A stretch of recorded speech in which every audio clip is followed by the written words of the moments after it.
an expectation problem. You guys were expecting the new iPhone 16e, the spiritual successor of the iPhone SE lineup, to be killer value at an amazing low price. I was expecting Apple to hold out on us and charge a lot of money, so I got what I wanted. This is the 16e. It's kind of like an iPhone 16, but not quite. You could say it's 16e. Anywho, in terms of included accessories, it comes with a USB-C to C cable, only USB 2.0 speeds here, though the phone only supports USB 2, so that's not really gonna be an extra problem, as well as a SIM removal tool. That is, as long as you're in a region where you still get a SIM tray. Well, and that is it. You don't even get Apple stickers anymore, but if I'm gonna praise other manufacturers for having recyclable packaging, I've gotta do it here. Even this little slip right here appears to be made out of like glassine paper. So that's really nice to see. Thank you, Apple, good job. Of course, I'm not sure if I'm gonna be able to say the same thing about the iPhone 16e itself. Unlike previous SE models, it uses a very similar ID to Apple's current flagship products. So right here, I've got my Daily Driver 16 Plus, and you can see, boy, is it ever similar. On the bottom, we get a speaker grill and microphone grill. On this side, we get our lock button. Ah, yes. Missing, however, is the camera button, though with how much I use mine, I can't say that I think that's gonna be a problem for you, because right over on the other side, we've got our SIM tray, maybe, as well as our action button and volume rocker / camera button. That's right, it doesn't have a half press, but you can activate the camera with a button if you really want to, which I never do anyway because it makes the device kind of shake. At the top, we get a whole lot of nothing, and then at the back, we get the first big difference, the camera. And by camera, I really do mean camera, just one. Apple's using what they're calling their fusion camera system here, which is supposed to serve the role of a dual camera system, but with a single sensor and single lens. And there's kind of a solid argument to be made for this. It's got a 48 megapixel sensor, which is a lot more than we've seen on previous budget-oriented iPhones, and for that matter, a lot more than we've seen on regular iPhones, going back to the iPhone 14 and before. And when you factor in the much more powerful hardware, including a current gen state-of-the-art neural processor in this thing, I'm expecting the results to be very compelling. Oh, already, oh man, I forgot. I do use my camera button. I exclusively use it to launch the camera because I come from Android where you can double press the power button on many phones in order to launch your camera. Oh, I would miss that. I have to wake my screen, then I have to long press on this. Also, that's not working right now for some reason. They always manage to get so close for me, don't they? What was I talking about? Ah, yes, the camera. Let's do a couple quick test shots, shall we? Oh, wow, oh, what? Apple? You doing okay there, bud? That is not good. See, my understanding from the keynote was that this was like the same camera system, but just a single lens. Is that not the case? Dude. Dude. Are other people talking about this? Is this a thing? Did I hold it wrong? Hold on, no, hold on. Maybe it's just smudgy. Okay, here we go. Quick camera test. Oh yeah, oh buddy, no, it's gonna nail it. That looks like crap. Look at how much better the skin tones are on the 16 Plus. I wouldn't say that it's any worse in terms of clarity though. So maybe this is just, I need to take a couple shots and it's a sampling issue. That seems darn near identical, other than that this one looks a little bit on the warmer side. It is a smaller sensor, okay. Well, that would explain why it's a little bit noisier and it struggles with color under darker conditions, but they also support the same spatial audio recording on this one compared to the regular 16 family. That's pretty cool to see. But it should be noted that because there is only a single camera element that acts as both your wide and your telephoto, albeit at a lower resolution, you're not gonna be able to record any spatial video. Doesn't look meaningfully smoother here. Yeah, it's still an iPhone, buddy, even with a bit of a smaller sensor. Okay, how's that telephoto? Go away. What is the point of having, oh my God.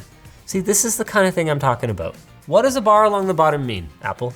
Andy, you're a lifelong Apple user. What does the bar along the bottom mean in the interface? Return to home. It means return to home. That is what that means. Don't put the bar there if the bar doesn't do the thing. So funny watching people argue with me on WAN Show when I was saying that iOS 18 is buggy, and they're like, no. Within like 2 days, I had like videos of bizarre bugs to show them. And here's another one. It happens all the time. Just like I segue to our sponsor, all the time. dbrand. Oh good, it's dbrand. And there's a wall. Yeah, they have a special surprise for you. Everyone says you're short, but how short are you? dbrand sent over 15 iPhone 16es, and we're gonna command strip them to the wall and see just how tall you are.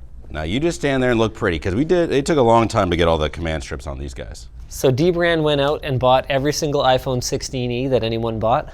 Yes. What were they thinking? What the heck are they gonna do with these? I guess return them to the Apple Store? I don't know. 1, 2, 3, 11, 12. 11 and a half iPhones tall. So what's the vanity URL so people can buy their overpriced stickers? Well, they spent all this money. They don't even have stickers on these. Embarrassing. I can't explain that one. Shortlinus.com or what? Even better. 11iPhoneStall.com. 11iPhoneStall.com. I don't think 12 counts. I also think it's valid. Valid, I say, to pull out my old Note 9, because this is a similar generation device to what many folks are gonna be upgrading from if they have like an old iPhone SE or something like that. I mean, yeah, that's markedly better. Okay, I think it might have just been shot-to-shot variance, the differences in like skin tone capture and exposure. Like it's noisier on the 16E. It's more natural this time than this time for some reason, so whatever. In conclusion, it's no iPhone 16, but it's better than what you had already, and it's not that far off if all you do is take the occasional picture. What about the screen though? This is another area where it falls short of the regular iPhone 16 family. Instead of being able to reach lofty heights, like up to 2,000 nits in HDR, it is limited to about 1,200 nits. In practice though, I'm not expecting this to make a huge difference in content consumption, since most HDR content is mastered for around 1,000 nits, at least so far today. Oh yeah, buddy, here we go. Well, it may only be 60 Hertz, just like the regular versions of the iPhone 16, which is gonna turn off a number of buyers. But in terms of the content enjoyment experience, if I'm not running anything that goes higher than 60 frames per second, it looks great.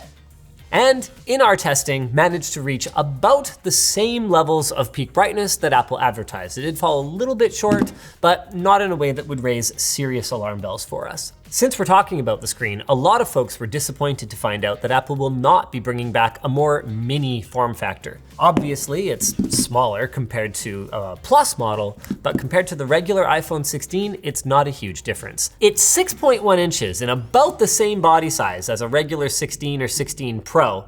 I'm holding the Pro in my hand, so you can see that, yeah, the bezels are a little bit on the thicker side, but in my opinion, that's not the kind of thing that is that important to day-to-day use. Like you still get IP68 water resistance, you still get Apple's really tough ceramic shield glass. I don't think any of the 16E's detractors are gonna be too concerned about that. No, the big issues are the lack of their ultra wideband chip, which makes it a lot easier to find missing AirTags, and I believe it's also supported by the AirPods Pro 2 USB-C charging case, right? Yeah. Yep, but what it doesn't have is the alignment magnets built into it so that you can use MagSafe accessories, be they portable battery banks or car mounts or whatever the case may be. I mean, they're really useful in a production environment, just being able to clip your phone onto a camera rig.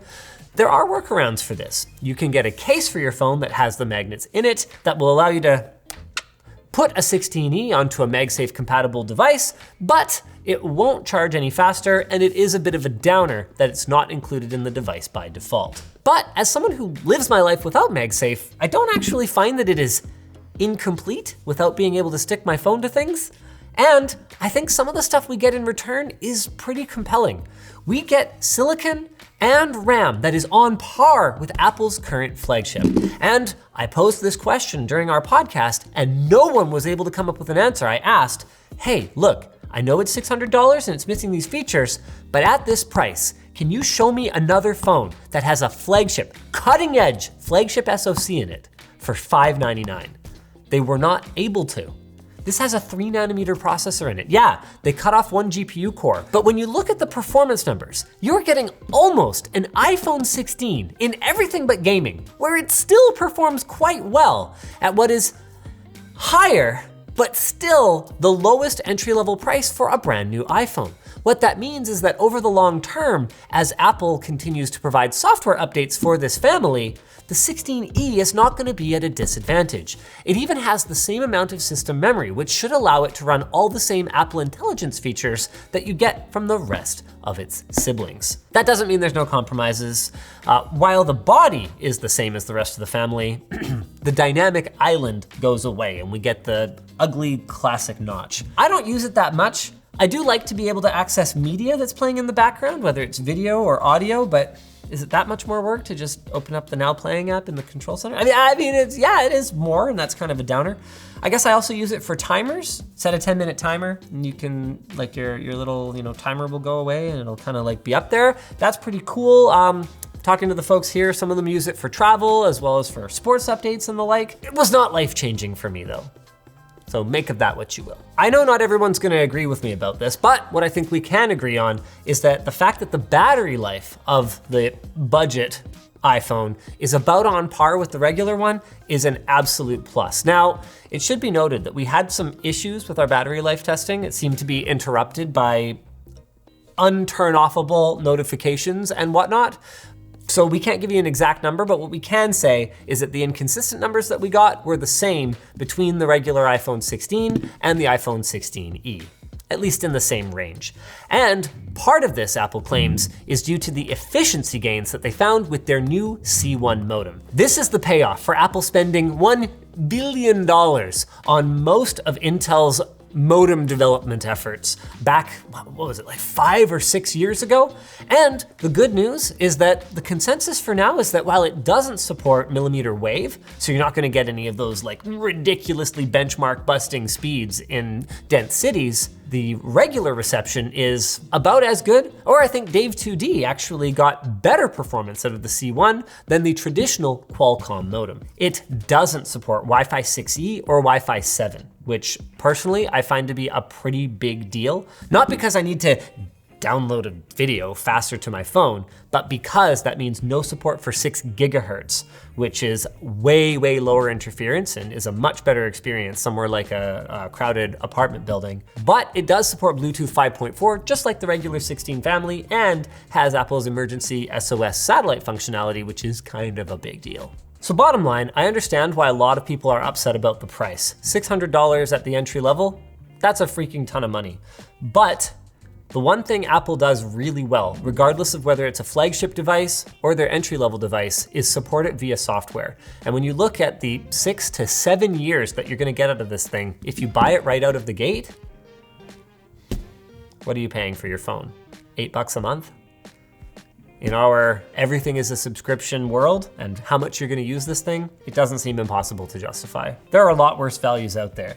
Like, man, it was frustrating hearing from the Android fanboys. Guys, I love you and everything, but like, when you tell me, yeah, this Android is like $450 and it has like a 4nm chip that's like almost as good, and it's like, yeah, but it isn't.